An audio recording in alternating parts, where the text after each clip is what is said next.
Ketika kita berhutang dengan orang lain, tapi sebelum kita bayar ternyata orang tersebut sudah meninggal dunia, lalu kita tidak tahu di mana rumah keluarganya saat ini. Apakah hutang tersebut akan jadi tanggungan ana sampai hari kiamat nanti? Bagaimana ana membayarnya, sedangkan tidak tahu di mana rumahnya? Sudah kita jawab ya. Jadi sedekahkan atas nama orang itu. Tentu setelah berusaha mencari tahu ya, kalau sudah tidak tahu sama sekali baru sedekahkan atas nama orang itu. Bukan atas nama antum tapi atas nama orang itu. Apakah boleh berinfak dengan niat membayar utang tersebut? Orang yang kita tidak bisa temui tadi, ya sudah saya jawab.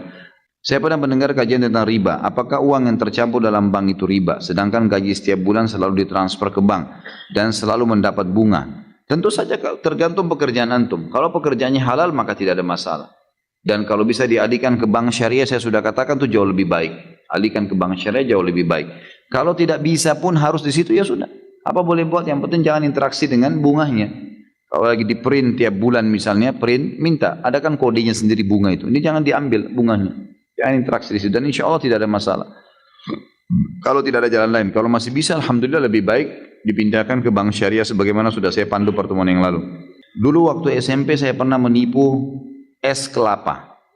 Saya tidak bayar ketika rame. Saya bilang uang saya 10.000, jadi saya dapat es kelapa dan kembalian haram itu, Ustaz. Pertanyaannya, apa saya sudah tidak bisa masuk golongan 70.000 umat Muhammad, umat Rasulullah SAW masuk surga tanpa hisab? Masih bisa, tapi taubat dan kembalikan, cari itu penjual es tuh. Siapa suruh bandel dulu? Hah? Ini iseng bener, ambil es kelapanya orang nggak bayar. Baiklah, mungkin belum tahu. Jadi sekarang datang ke sekolah itu, kalau masih ingat sekolahnya. Biasanya itu subhanallah penjual-penjual di kantin di sekolah itu masih ada. Saya dulu sampai kalau tidak salah kuliah ya, sudah selesai kuliah malah. Saya datang ke SD saya di Makassar masih ada tuh guru yang pernah ngajar saya, gitu kan. Masih ada tuh penjual-penjual gitu kan, masih ada, subhanallah. Jadi memang masih ada, coba tanya. Kalau ada kembalikan, maaf ya dulu saya tidak mengerti hukum agama tapi saya pernah begini, kembalikan uang 10.000 rupiah. Sama tadi hukumnya, kalau tidak ketemu, sedekahin. Taubat, sedekahkan, maka insya Allah akan masuk 70.000 itu. Bagaimana bila ada orang berhutang kepada orang lain melalui perantara saya dan tidak dibayar sampai sekarang? Apakah saya turut berdosa? Apakah saya harus menggantinya? Tergantung kesepakatan awal. Kalau antum menjadi penjamin, ini orang si A pinjamin aja, antum bilang sama si B, ini si A pinjamin aja, saya yang tanggung, saya penjaminnya. Oh itu wajib, nggak bisa. Kita jamin. Tapi ini loh teman saya butuh uang. Ini loh teman saya mau menikah, tapi silakan ya ditanya semuanya, saya tidak bertanggung jawab. Mau dipinjamin silakan, mau dinikahkan silakan, tapi saya tidak bertanggung jawab. Saya cuma memenuhi niat dia yang baik, itu yang paling aman. Jadi jangan bilang saya jamin, nggak boleh. Mengatakan jamin ini berarti masuk dalam syarat yang wajib dipenuhi. Antum jadi penjamin, antum harus menjamin itu. Menjamin berarti kalau dia hilang, dia lari, maka dia harus digantikan. Itu konsekuensinya. Makanya jangan jamin. Jangan jamin sama sekali. Bantu saja. Ingat, masuk dalam masalah utang tadi, masuk juga dalam masalah menikah. Banyak orang begitu, dia bantu temannya menikah. Lalu dia bilang, saya jamin kok teman saya baik begini. Jangan. Walaupun antum tahu dia. Kalau ditanya, baik nggak orangnya? Setahu saya baik. Tapi dia mau menikah loh ya sama adik kamu. Tanyain baik-baik. Jangan bebankan saya. Saya cuma bantu karena dia niat baik. Tapi saya tidak bertanggung jawab. Silakan tanyain. Begitu saja. Jadi jelas kita lepas dari hukum syar'i. Ada sebuah lembaga di sana memberikan info ke orang-orang untuk membantu memberikan pinjaman kepada orang yang sedang membutuhkan pinjaman. Lembaganya memberikan fasilitas kepada peminjam untuk menginfokan kebutuhan dia kepada orang-orang melalui website. Jadi seperti diiklankan sehingga bisa dengan mudah mendapatkan pinjaman. Income dari lembaga tersebut adalah infak operasional 0 sampai 25% diberikan kepada si pemberi pinjaman. Dan sifatnya apa ini? Baiklah, misal si A sama dengan peminjam dan si B pemberi pinjaman. Si A diiklankan oleh lembaga bahwa sedang membutuhkan dana sebesar 10 juta untuk modal dengan batas pengembalian disepakati. Kemudian si B bersedia membantu melalui lembaga dengan memberikan pinjaman 10 juta dan infak ke lembaga misal 10% dari 10 juta. Jadi bisa milih infaknya berapa. Si A akan mengembalikan uang kepada si B sebesar 10 juta. Apakah ada celah riba dan kezaliman? Bagaimana hukum infak yang diterima lembaga? Riba, nggak boleh. Apa haknya lembaga itu ngambil? Selama utang tidak boleh, nggak bisa. Antum mau membantu, saya sudah pernah bilang, ada dua investasi, ada investasi akhirat. Utang dan gadai tidak boleh bertambah, tidak bisa. Mau dinamakan itu sedekah, infak kah, 2% kah, 1% kah, 0, sekian persen, tidak boleh, nggak bisa. Karena utang tidak boleh berbunga, antum pun tidak boleh mengambil untung dari situ. Sama saja, kan gitu. Jadi nggak bisa. Allahu a'lam, ini yang saya tahu. Lebih baik dihindari. Kalau memang antum mau buka lembaga, hutangkan orang, jangan ambil keuntungan dari situ. Jangan ambil keuntungan. Memang iklanin si A butuh uang, lalu si B didapatkan ternyata bisa membantu, ya sudah antara mereka silahkan berjalan. Kita bantu lillahi ta'ala. Kalau ada di antara mereka yang memberikan, dia sendiri yang mau, itu lain, itu halal. Tapi kalau kita mengatakan ya ini ada infaknya ya, tapi terserah bebas berapa, sama aja. Tetap masuk dalam mengambil bunga atau ada nilai dari utang, tidak boleh. Utang tidak boleh bertambah teman-teman sekalian. Itu hukum syar'inya. Kalau Anda mendapatkan hasil jual beli mobil milik orang tua, boleh tidak setengah uangnya saya pakai untuk umroh dan setengah lagi saya pakai buat DP mobil lagi dengan persetujuan orang tua. Kalau pemilik uang setuju nggak masalah, orang tua atau orang lain.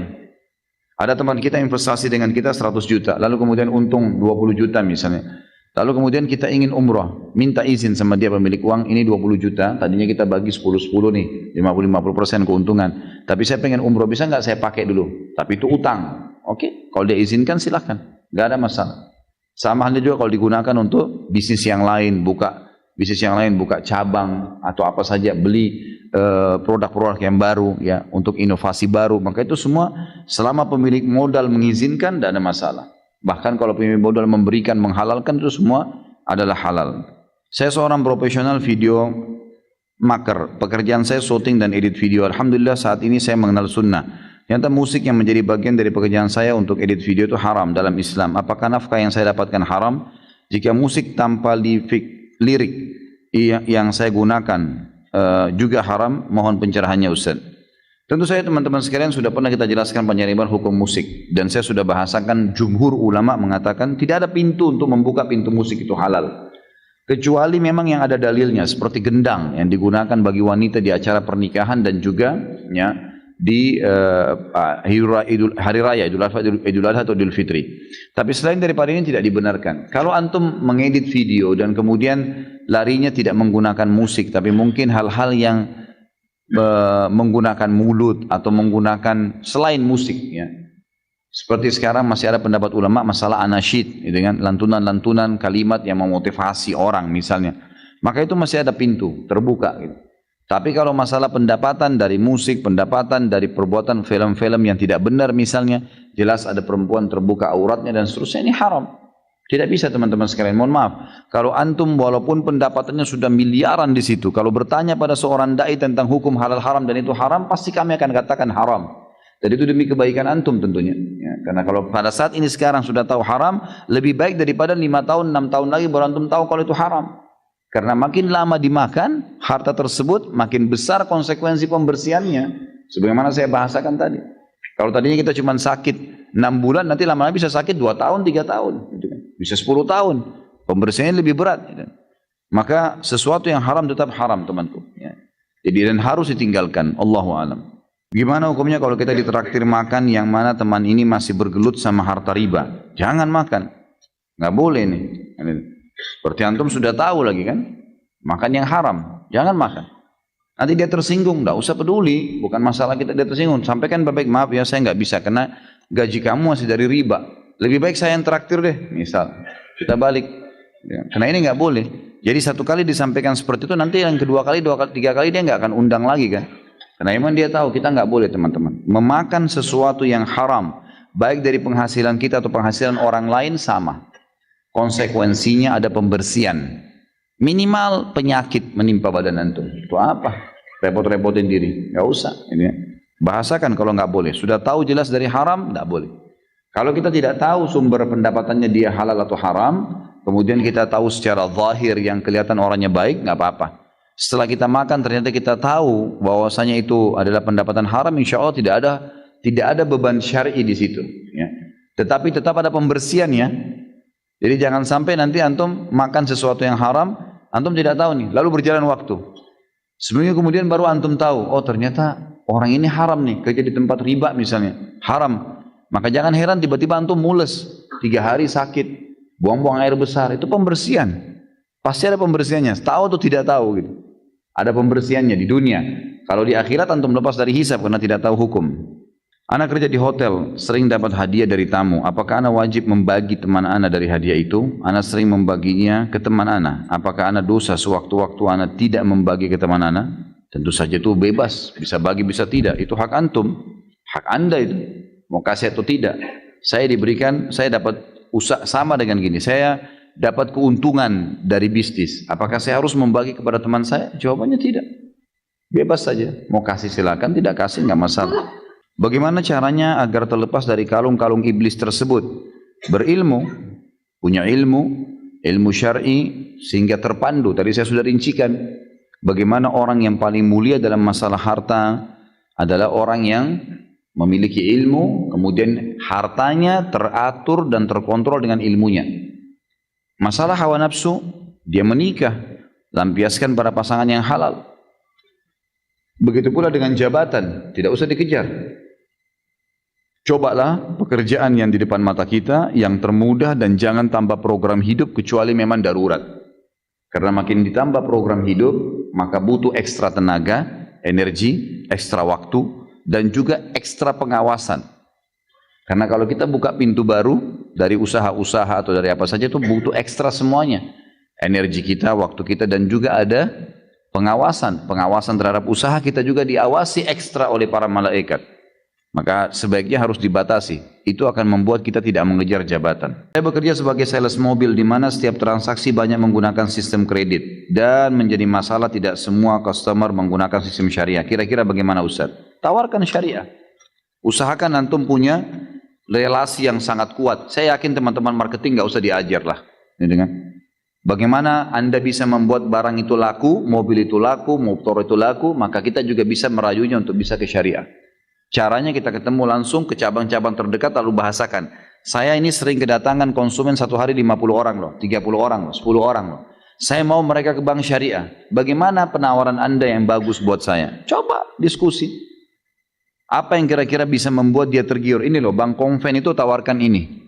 Ini loh penawarannya. Coba hitung-hitungan. Bisa nggak anda lebih murah daripada ini? Supaya ada yang saya bisa sampaikan kepada konsumen. Kan gitu. Coba datang, sampaikan. Negosiasi. Insya Allah mudah-mudahan ada jalan keluarnya gitu. Jalan keluarnya. Allahu a'lam, itu yang saya tahu. Karena tidak mungkin teman-teman pada saat antum membuka kredit dengan bank konvensional lalu saya bilang oh ini nggak kena dosa. Dari sisi mana coba? Oh jelas dia akhirnya KPR ke bank riba. Dan antum penyebabnya dari sisi mana saya bisa bilang secara syar'i dan itu bertanggung jawab hari kiamat itu boleh. Tidak mungkin kan gitu.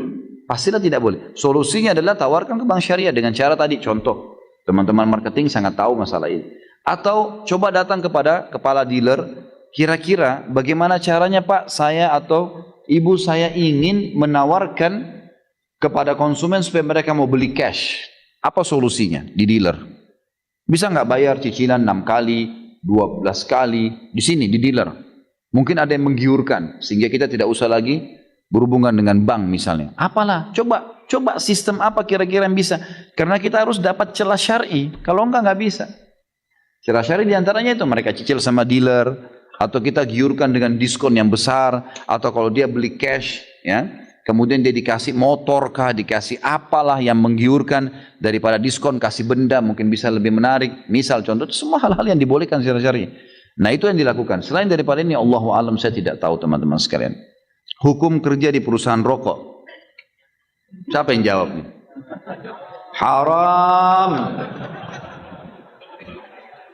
Semua pemerintah, semua dokter, semua ulama mengharamkan rokok. Bagaimana caranya kita mau bilang halal nih? Nggak bisa. Mau hidup dari mana? Hidup di bumi Allah. Hidup, keluar, bekerja, ada, asal mau. Masalahnya kita tidak mau. Ya. Ini penyakitnya harus dihilangkan teman-teman sekalian. Haram, nggak boleh. Dari sisi mana halalnya coba? Nggak ada haram mutlak. Kalau halal, anggaplah ada satu dokter saja yang atau pemerintah yang tulis merokoklah karena anda akan sehat. Silakan merokok, kerja di perusahaannya. Semua bilang bahaya, impoten lah, inilah, itulah, macam-macam. gitu kan. Kasih foto yang sudah rusak, terbakar ini, saya nggak tahu. Masih juga mau. Saya nggak tahu, mungkin saya perlu beliin kacamata kali ini. Supaya lihat jelas gitu kan. Maaf, jangan tersinggung temanku. Jadi kalau apa yang saya sampaikan tentang hukum syariah memang hukum agamanya. Dan ini pasti kebaikan Anda. Saya sudah bilang kalau Allah subhanahu wa ta'ala menyampaikan kepada Anda malam ini berita, berarti Allah masih sayang kepada Anda. Wallahi masih disayang. Karena kalau tidak tahu malam ini, sampai kapan kira-kira mau tahu? Bagaimana kalau 10 tahun lagi baru tahu dan 10 tahun semuanya makan yang haram? Kan lebih berat hukumannya. Maka lebih baik malam ini. Dan jangan bekerja di situ. Kerja di tempat yang lain, keluar. Banyak pekerjaan. Semut di lubangnya Allah kasih rezeki. Bagaimana dengan ya manusia? Saya pegawai di salah satu bank konvensional. Setelah saya tahu jika bekerja di bank itu riba, saya berniat untuk berhenti. Tapi saya masih ragu karena sempat konsultasi ke beberapa teman bahwa dilihat dari manfaat bank itu lebih banyak daripada mudaratnya. Karena hampir seluruh perusahaan yang ada di Indonesia menggunakan jasa bank. Baik, kira-kira kalau antum meninggal dunia, antum akan bilang sama Allah apa nih? Ya. Oh ini karena banyak manfaatnya buat orang. Lalu Allah cuma jawab satu, tapi saya haramkan. Kira-kira kita mau jawab apa? Urusannya mau manfaat bagi orang banyak atau tidak, intinya haram. Orang buka tempat perzinahan teman-teman, ingat ya, riba, zina, durhaka sama orang tua, dosa besar semua ini. Berarti levelnya sama. Untuk lebih memahami, bagaimana kalau ada orang bilang, saya buka jasa perzinahan untuk membiarkan, untuk memberikan manfaat kepada orang. Supaya orang mau melampiaskan syahwatnya bisa masuk di situ. Manfaat buat orang, tapi haram. Tanggung jawab hari kiamat. Nggak bisa. Sama halnya dengan ini teman-teman sekalian. Jangan pernah takut untuk meninggalkan sesuatu yang haram. Dan kalau teman-teman seperti ini, sudah sering saya jawab. Kalau antum sedang ada perasaan takut mau meninggalkan karena ini haram, datang ke seorang ustadz, saya mau tinggalkan nih, tapi saya nggak tahu nih, saya nggak tahu harus bagaimana nanti nama baik saya sudah terlanjur punya kerjaan, teman-teman saya, keluarga saya, kemudian saya juga sudah punya pendapatan, dan seterusnya lah, fasilitas kendaraan dan macam-macam. Kalau saya tinggalkan, maka martabat saya, nama saya, makanan saya, semuanya terganggu nih. Dan itu. Seperti itulah. Lalu bagaimana hukumnya? Tetap, jawaban agama haram. Dan kalau anda mau lebih pasti, lebih aman, tinggalkan. Karena kalau tetap bertahan pada sesuatu yang haram, konsekuensi pembersihannya lebih lama. Sementara kalau dosa yang kita kerjakan saja, tidak kita tahu masih ada pembersihan, yang kita tahu sedikit juga pembersihannya ada. Apalagi kalau yang sudah besar, bertahun-tahun antum bertahan. Kemarin saya subhanallah waktu di Pontianak, pas lagi makan, tidak sengaja seorang notaris saudara kita yang mengundang di Pontianak itu, kemudian makan siang di rumah makan Padang. Dia undanglah teman-temannya dia. Di antaranya kepala cabang bank konvensional di situ. Duduk depan saya. Lalu kemudian setelah makan diperkenalkan, oh ini kepala bank semua banyak. Ada syariah, ada yang konvensional. Mata saya nyorot ke yang konvensional nih. Saya tanya, Pak, tidak pengen berhenti ya Pak? Saya tanya gitu. Oh pengen sih Ustaz. Ini ditunjuk temannya notaris, saya nggak usah sebutin namanya. Ini Bapak ini tahu betul saya ingin berhenti. Terus kenapa nggak berhenti Pak? Iya, lagi mengatur strategi. Gitu. Baik. Kalau dalam mengatur strategi ini Bapak mati bagaimana? Ini di meja makan nih. Saya ngomong gitu. Kalau Bapak mati sementara atur strategi, bagaimana tanggung jawabnya hari kiamat? Dia diam. Coba Bapak pikirin coba. Ingat Pak, prestasi dunia ini hanya akan kita tinggalkan di dunia. Di akhirat, apa yang Bapak lakukan dari kebaikan akan diterima. Pikirkan baik-baik ini. 1 dirham riba, dalam hadis dikatakan lebih berat daripada 36 kali berzina. Riwayat lain lebih berat daripada berzina dengan ibu sendiri. Bapak sudah tahu belum itu? Iya Ustaz. Baik. Apa yang Bapak kira-kira mau lakukan sekarang? Nah, saya tanya gitu. Saya mau tinggalkan. Tapi kira-kira kiat-kiatnya Ustaz. Baik. Langkah pertama, kiat pertama Bapak keluar, saya bilang. Keluar dulu. Kenapa keluar? Dia kan diam. Saya tanya, Bapak pasti tanya saya, kenapa keluar? Saya bilang iya. Bapak sekarang lagi injak lumpur. Penuh lumpur nih semuanya. Lalu bilang, Ustaz bersihin dong. Saya bawa air nih, selang. Kalau saya siram, sementara Bapak di lumpur, tambah becek. Saya sampaikan hukum, Bapak masih tetap mau kerja di situ, tambah beban tuh. Pulang tambah terfikirkan, tambah ini. Jadi serba susah. Jadi caranya keluar dulu dari lumpur. Keluar di jalan, saya siram tuh, bersih, keringin bisa lari, gitu kan. Jadi harus keluar, nggak bisa enggak. Bapak harus keluar dulu gitu kan. Baru bisa jalan gitu. Dia bilang sebenarnya gini Pak, saya bilang minimal Bapak pindah ke syariah. Saya bilang gitu. Iya sebenarnya mau Pak, dan Bapak perlu tahu, dia bilang Pak Ustadz, waktu bank syariah dibuka, begitu mau buka cabang di sini dia bilang, gitu kan. Semua ini yang konven ini mau pindah ke syariah semua. Sampai sekarang dikasih peraturan udah nggak bisa lagi. Jadi ini yang membuat masih tertahan. Baik, kiat pertama dari saya keluar. Kiat kedua, Bapak mulai memikirkan dari uang yang ada untuk buka usaha. Usaha-usaha. Yang ketiga, menjelaskan pada istri, pada anak, supaya mereka tidak kaget tentang masalah haram. Ajak mereka supaya satu rumah semua kerjasama untuk itu. Yang keempat, bertawakal kepada Allah. Sudah. Kalau enggak, nanti kalau mati bagaimana tanggung jawabnya? Allahu a'lam. Jadi seperti itulah kurang lebih nasihat saya kepada penanya tadi, seperti saya sampaikan ke sana. Apa hukumnya apabila kita menjual barang yang tidak syar'i? Misal jual celana jeans ketat untuk wanita, atau jual kemeja lengan pendek untuk wanita, yang mana mereka memakainya untuk di luar, bukan untuk di dalam. Ini sebenarnya kalau mau, dia tidak langsung dikatakan haram ya. Kalau misal ada akhwat kita pakai jilbab besar gitu kan, dia jual busana muslim, tapi dia juga jual baju tidur, misal. Baju tidur, celana pendek, celana jeans ketat. Tujuannya agar muslimat yang masuk belanja di situ bisa pakai nanti di rumahnya dengan suaminya. Gitu. Dia tahu itu pasarnya akan ke situ, yang belanja orang-orang ini. Maka itu aman.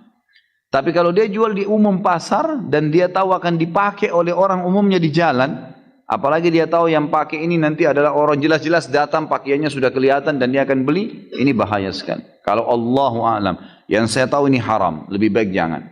Lebih baik jangan. Dan alihkanlah ke busana muslim. Kenapa enggak jual busana muslim dan muslimah?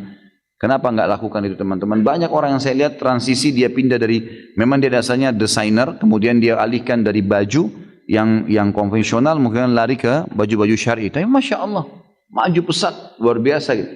Ya, ada banyak terjadi seperti itu. Ana pernah meminjam uang kepada orang lain dan sampai saat ini orang tersebut tidak Ana pernah meminjamkan uang kepada orang lain dan sampai saat ini orang itu belum membayar utang. Apakah ini termasuk pembersihan dosa di dunia sebelum yang tadi Ustaz sampaikan? Tentu saja.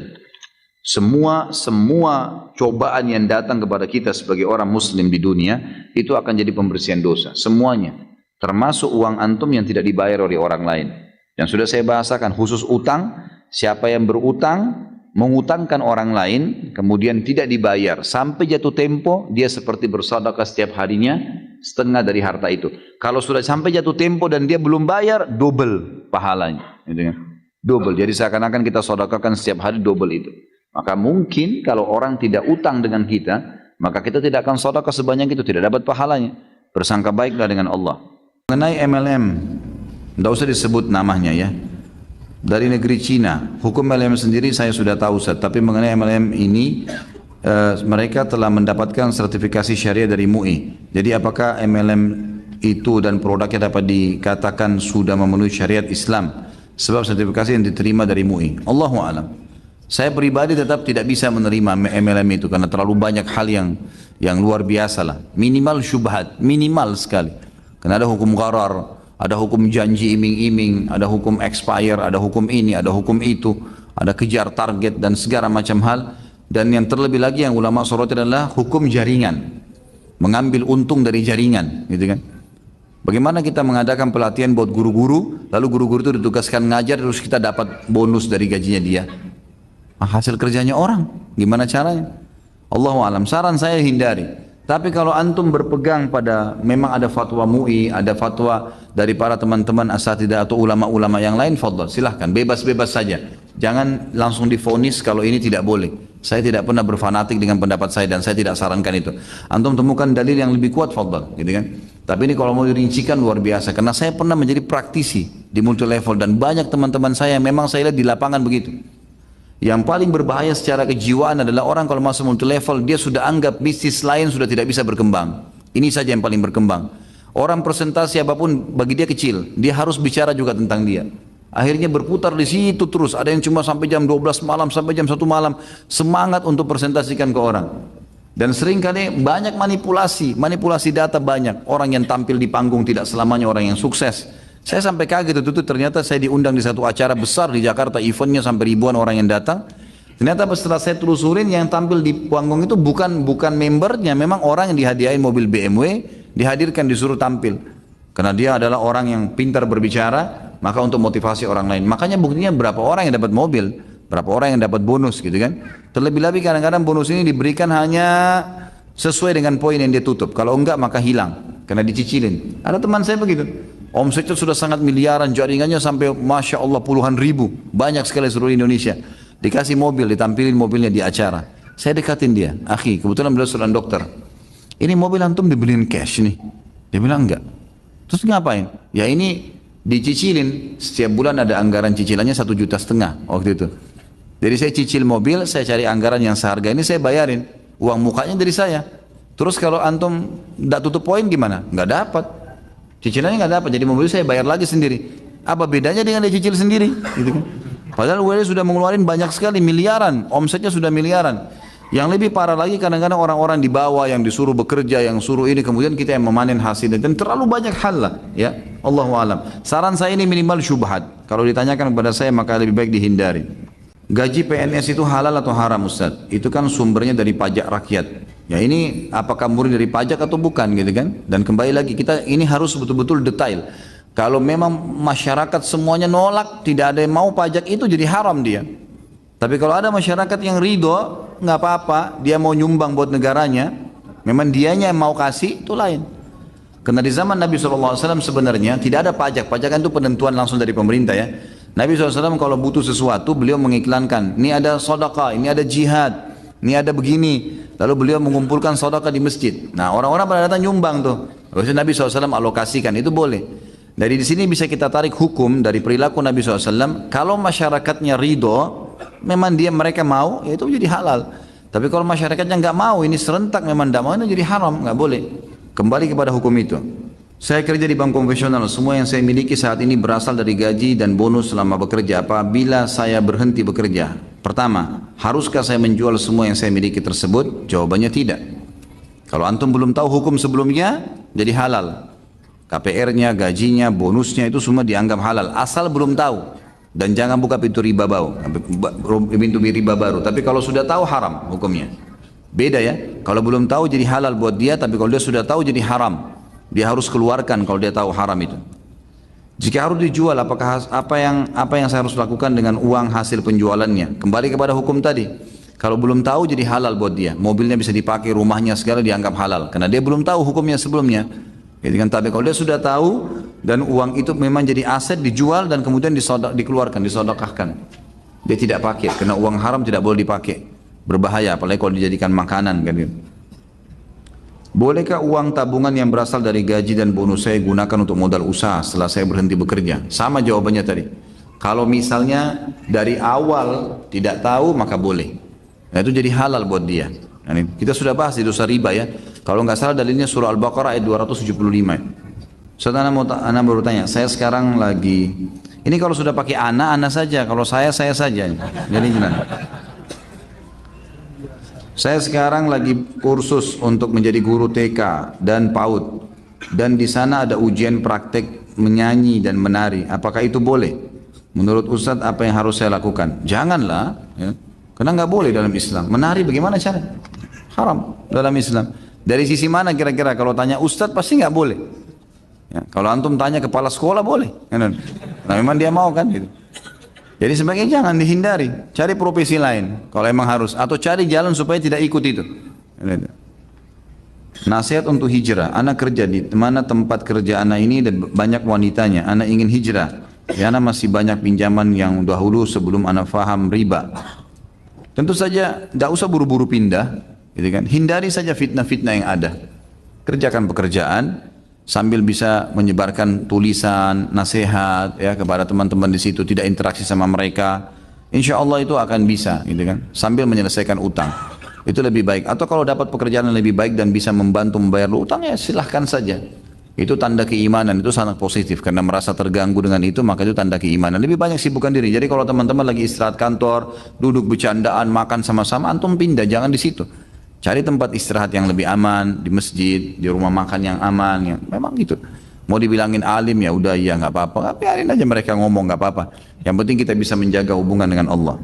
Ana diajak kerjasama untuk jadi agen grosir sepatu KW, imitasi merek-merek, ya, tidak usah disebut mereknya ya. Apa hukumnya Ustaz? Apakah masuk dalam kategori mencuri? Kalau perusahaannya tidak mau, memang tidak izinkan, antum mencuri, nggak boleh. Ada beberapa pabrik teman-teman sekalian perusahaan memang dia buat dua. Atau dia buat beberapa kualitas, dia buat kualitas nomor 1, kualitas nomor 2, nomor 3, dan dia beda-bedain harganya. Lalu antum kerjasama sama pabriknya langsung, memang pemiliknya. Tapi antum mampunya modalnya yang C misalnya, yang kualitas C. Baik modalnya mungkin 100 juta, ini deh saya bisa. Mungkin yang ini 500 juta, mungkin 1 miliar, yang A-nya. Maka kita ambil yang C saja. Tapi perusahaan itu bukan orang yang merekayasa ya. Tapi kalau misalnya antum bekerja sama orang yang memang mencuri hak ciptanya orang, haknya orang, itu nggak boleh. Sama tuh mencuri namanya. Nggak boleh, jangan masuk di situ akhi. Berbahaya, itu akan masuk dalam hal-hal yang haram. Bagaimana kondisi uang dari pekerjaan yang didapat sebelum tahu halal atau haram asalnya atau syubhat? Apakah boleh digunakan uang dari pekerjaan tersebut? Tentu saja pastikan sekarang. Pastikan pekerjaan antum itu halal atau tidak. Kalau misalnya dulu pernah bekerja atau sampai sekarang masih kerja di satu tempat, lalu selama ini kita sudah terima gaji setahun, belum tahu nih halal atau tidak. Masuk di pengajian kita jadi tahu kalau itu haram misalnya, haram, maka berarti jadi haram dia. Tapi yang berlalu Allah maafkan. Cuma kalau masih ada tersisa dananya mungkin ditabung, diinvestasi, itu harus dikeluarkan, sedekahkan. Kalau dasarnya memang haram, dasarnya memang haram. Tapi kalau antum tidak tahu, masih ragu ini halal atau enggak ya, mungkin karena ada sumber-sumber yang mungkin modalnya dari campuran dengan yang haram dan seterusnya, ini insya Allah masih tidak masalah. Tapi lebih aman antum keluar dan mencari tempat yang lain. Apakah halal menjual pakaian wanita seperti kaos tangan panjang, jaket dan sweater? Bagaimana dengan penjual bahannya? Boleh saja. Boleh nggak seorang muslim menjual baju tidur perempuan? Boleh. Nggak ada masalah. Karena kan itu kan secara umum. Nanti tinggal siapa yang pakai. Kalau dipakai disalahgunakan ya yang makainya yang salah, bukan yang menjualnya. Sama halnya boleh nggak seorang muslim jual TV? Boleh. Nanti kalau orang salah gunakan ya salahnya dia yang salah gunain. Karena kan alat ini bisa dipakai untuk kebaikan juga. Bisa ditaruh di masjid misalnya, bisa dinonton misalnya cuplikan-cuplikan ceramah, kan bisa digunakan untuk kebaikan. Nah, dia sendiri tidak salah menjual bahan itu, kecuali kalau dasarnya memang penjualan barang itu haram. Itu kan, jadi boleh saja Anda jual baju kaos misalnya. Baik, baju kaos itu bisa dipakai. Wanita bercadar pun boleh pakai kaos di depan istrinya, di depan suaminya. Kan gitu dan seterusnya. Jadi tidak ada masalah insya Allah. Kecuali mungkin ya kalau keadaannya Anda menjual baju yang memang sudah diniatkan dari awal supaya orang tabarruj, supaya orang pakai telanjang di depan jalan raya, itu mungkin lain. Emang sengaja dijual dengan target-target seperti itu. Kalau tidak secara umum buka toko baju, misalnya pakaian dalam, yang nggak ada dosanya, nggak ada masalah. Sebab nanti bisa digunakan juga untuk kebaikan. Apakah pegawai juga disebut hamba sahaya? Ya tidaklah, jauh sekali. Gitu. Makanya dari awal saya katakan kan, hamba sahaya itu didapatkan dari peperangan. Jadi nggak ada pegawai, nggak ada hubungannya dengan hamba sahaya. Nanti ini jangan disalahgunakan nih. Masa pegawai boleh digaulin gitu kan? Kan tidak mungkin. Bagaimana hukumnya jika sedang melakukan negosiasi dengan vendor, kita punya anggaran X rupiah, tapi kita punya target untuk tidak dihabiskan anggaran tersebut sehingga kita menekan harga hingga di bawah anggaran tersebut. Apakah termasuk dusta? Dosa itu akhi yang antum tahu dalam diri antum berkecamuk. Subhanallah, orang kalau mau buat dosa itu dia tahu dalam jiwanya ada sesuatu gejolak, ada masalah. Kata Nabi SAW dalam hadis sahih riwayat Imam Ahmad, dosa itu yang bergejolak dalam hatimu walaupun kau sudah tanyakan pada siapapun hukumnya. Kita lebih tahu. Sekarang antum tujuannya menawarkan kepada vendor dengan anggaran tertentu. Padahal antum sudah niat dari awal, memang niatnya memang bukan begitu anggarannya. Memang mungkin mau diambil keuntungan atau mau diapa, dan antum tahu diri antum sedang ada rekayasa informasi di situ. Dusta. Dusta akhi. Hati-hati antara antum dengan Allah Subhanahu wa taala nih. Saya cuma bisa jawab sesuai dengan pertanyaan, tapi antum lebih tahu keadaannya. Seperti kasus kemarin ada seorang akhwat bertanya pada saya di ta'lim, Ustaz hukumnya suami saya begini, begitu, begini, begini. Pertanyaannya jelas seakan-akan dia terzalimi. Saya jawab apa adanya. Suaminya telepon saya, Ustaz afwan, ada beberapa waktu istri saya bertanya di pengajian katanya begini-begini. Lalu saya tunggu di sini saya, karena itu versi dia. Sebenarnya Ustadz begini kejadiannya diceritakan. Maka saya dengar dari dua pihak. Baru kemudian saya luruskan pada saat itu. Dan harus kita berlaku adil. Saya jawab apa adanya, karena tadinya istrinya saya berikan jawaban, karena dia seakan-akan memutar pertanyaan untuk membenarkan perbuatannya. Menurut suaminya itu perbuatannya salah semua. Dan ada bukti-buktinya dan seterusnya. Berarti kan memang ini kembali kepada antum nih.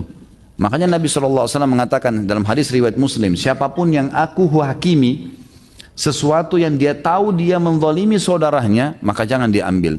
Karena kalau dia ambil, maka berarti saya sedang memasukkan sebagian anggota tubuhnya atau ke dalam tubuhnya api neraka. Hati-hati akhi. Apa adanya, proyek sekian ya sekian. Memang jelas ada keuntungan, ya ada keuntungan, gitu kan?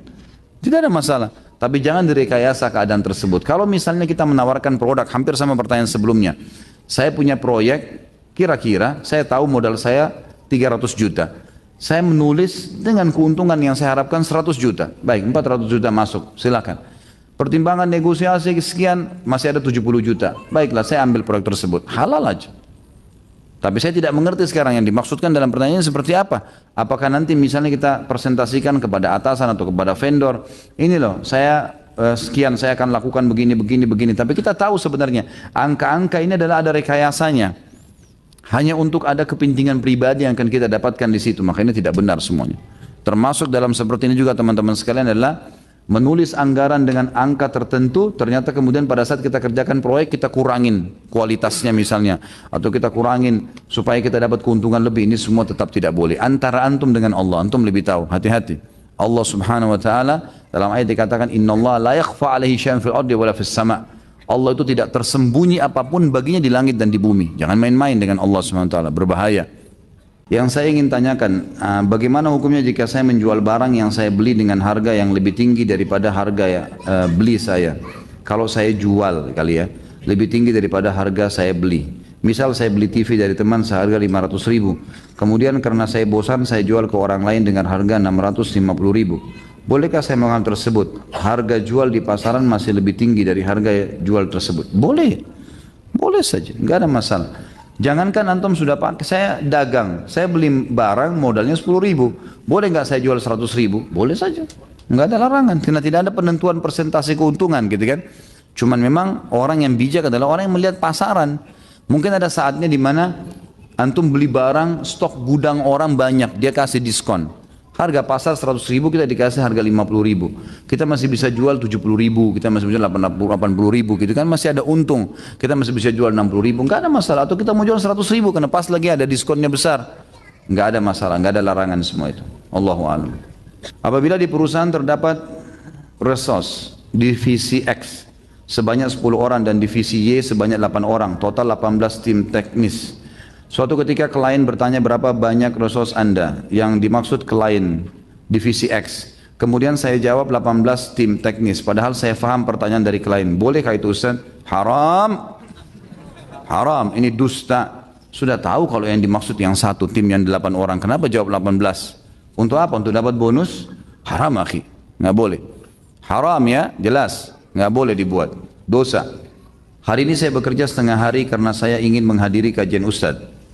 Karena jika saya kerja full, saya akan terlambat menghadiri kajian Ustadz dan juga telat sholat maghrib. Bagaimana pendapat Ustadz? Apakah yang saya lakukan ini benar? Ini bagaimana cara jawabnya nih? Kenapa kok Ustadz selalu yang di bawah-bawah nih? Benar nggak ini gara-gara majelis ilmu gitu? Tentu kalau antum punya akad di kantor nggak boleh akhi. Kalau akad kantor antum kerja sampai jam 5 sore, ya jam 5 sore. Kalau mau lebih aman, pamit. Siapa yang bertanggung jawab di kantor? Khusus hari Rabu misalnya, saya mungkin pamit untuk keluar jam sekian. Bisa nggak? Karena ada majelis ilmu yang saya mau sampaikan. Oh nggak bisa gini-gini, baik. Apa konsekuensinya? Mungkin gaji saya dipotong untuk hari itu setengah atau apa. Nggak masalah. Atau saya ganti dengan jam lain di hari lain saya lembur. Apa negosiasi coba sampaikan gitu kan?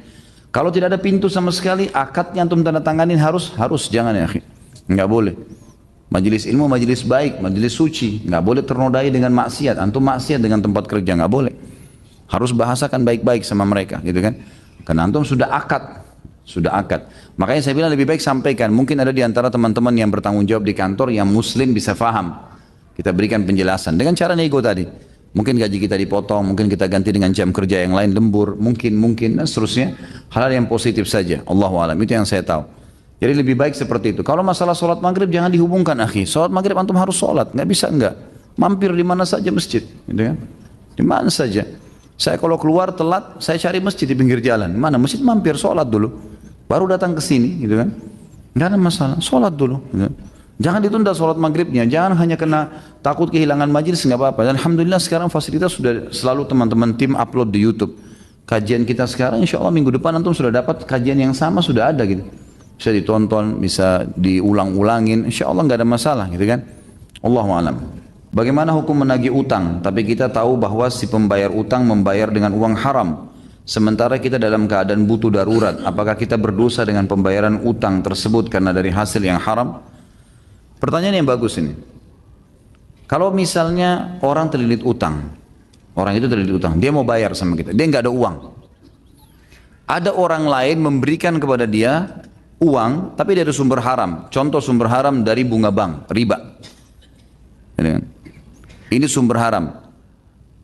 Sumber haram ini ada dua macam. Ada sumber haram yang sifatnya kalau dikeluarkan oleh pemiliknya dia tidak pakai, seperti orang punya bunga bank, dikeluarin sama dia.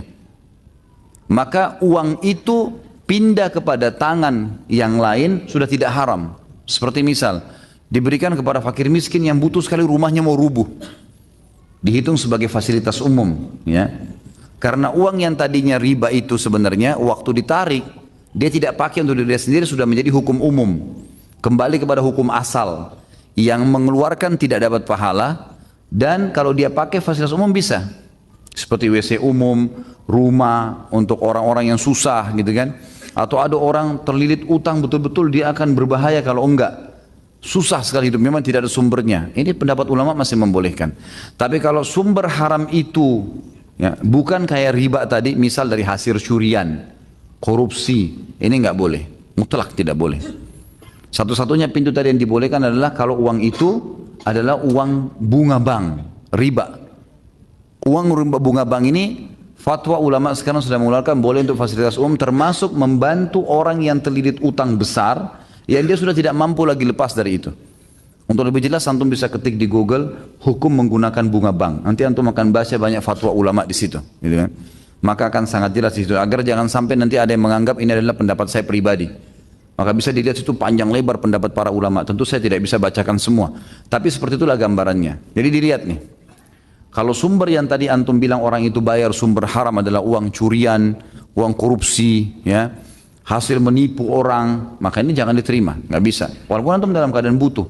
Karena nggak boleh.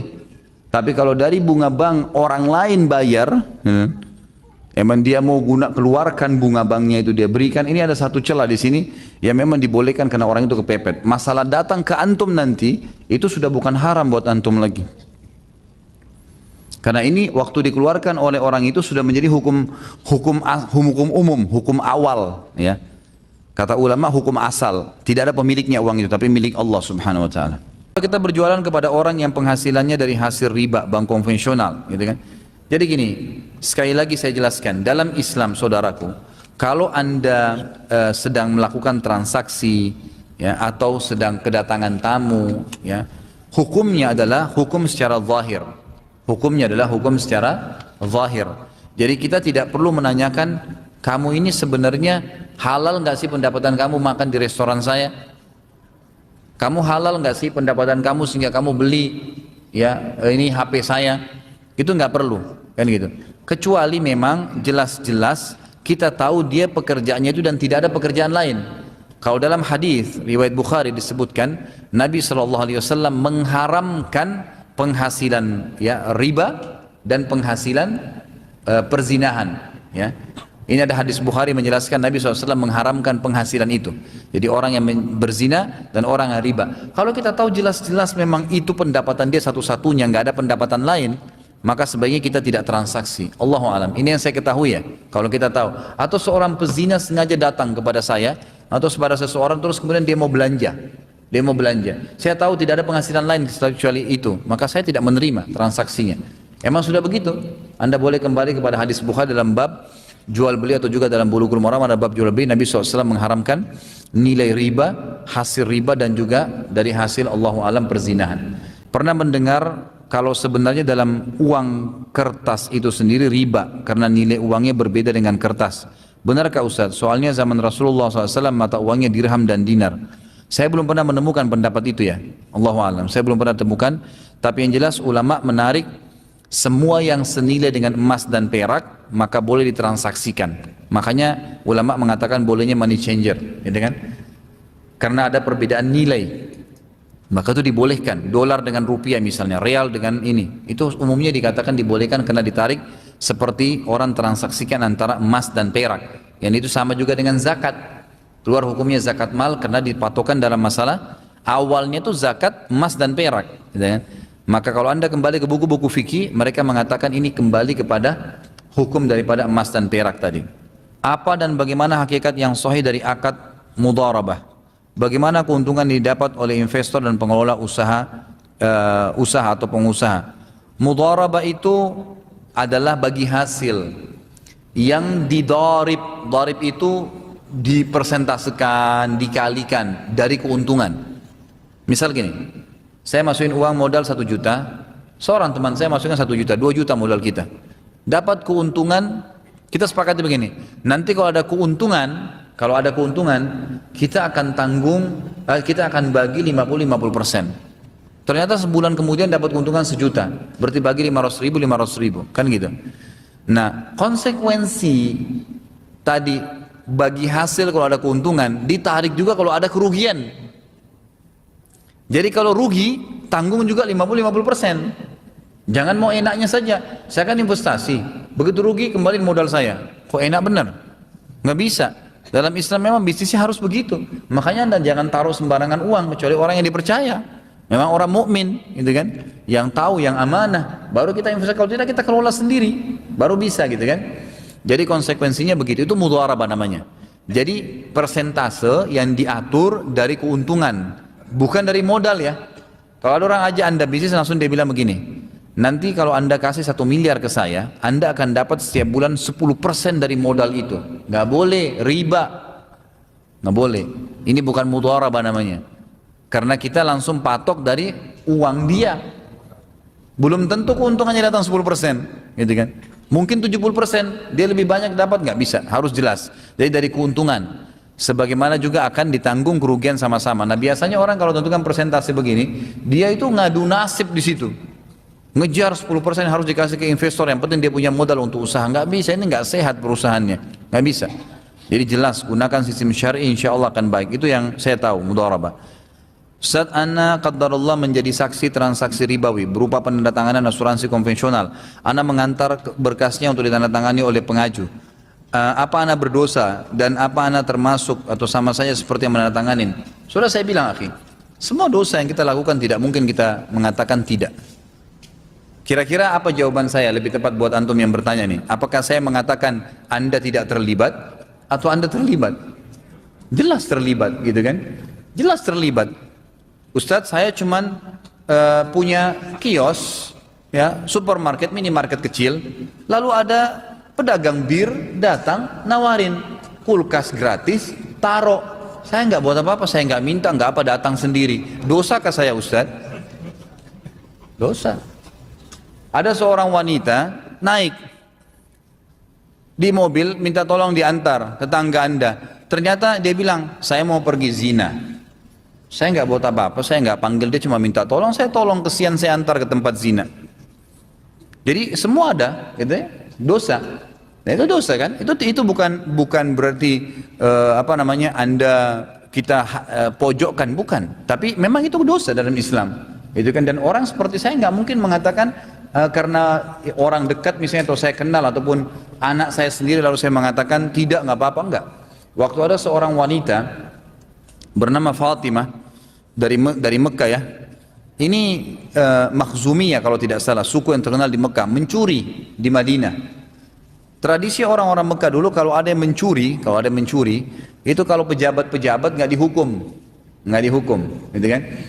Nah, karena mereka baru masuk Islam di tahun 2 Hijriyah, sebelum kalau tidak salah perang Badar terjadi ini. Kemudian eh, berdiri ada beberapa sahabat diskusi gimana nih. Ini Fatimah Makhzumiyah ini terkenal nih. Orang terhormat. Kita dulu di zaman jahiliyah di Mekah nggak pernah hukum orang terhormat. Coba deh kita lobby ke Nabi SAW. Dicarilah orang yang paling dekat dengan Nabi, ditemukan Usama bin Zaid. Jadi ayahnya ini Zaid bin Harithah dikenal dengan anak angkatnya Nabi dan dapat julukan Hibbin Nabi SAW, kekasih Nabi. Dan Usama bin Zaid anaknya diberikan julukan Ibnu Hibbin Nabi SAW, gitu kan? Anak kekasih Nabi SAW. Jadi memang Nabi cinta sama dia. Masuklah Usama mengatakan, ya Rasulullah, Fatimah Makhzumiyah orang terkenal gini-gini mencuri, maafin dia. Nabi SAW nggak jawab. Naik ke atas mimbar, setelah tahmid dan salawat lalu berkata begini, telah sampai kepada saya berita bahwasanya ada seseorang yang terhormat mencuri lalu kalian ragu menerapkan hukum Allah padanya. Demi zat yang aku ada di tangannya, genggamannya, Allah, demi Allah, kalau Fatimah anaknya Muhammad, Fatimah anak saya mencuri, saya potong tangannya. Jangankan dia, ya, anak saya sendiri saya akan potong. Hukum Allah berlaku, gitu kan? Saran saya Anda beristighfar kepada Allah Subhanahu wa taala dan insya Allah kita berharap mudah-mudahan Allah Subhanahu wa taala memaafkan dengan Anda taubat dan jangan ulangin. Jangan ulangin.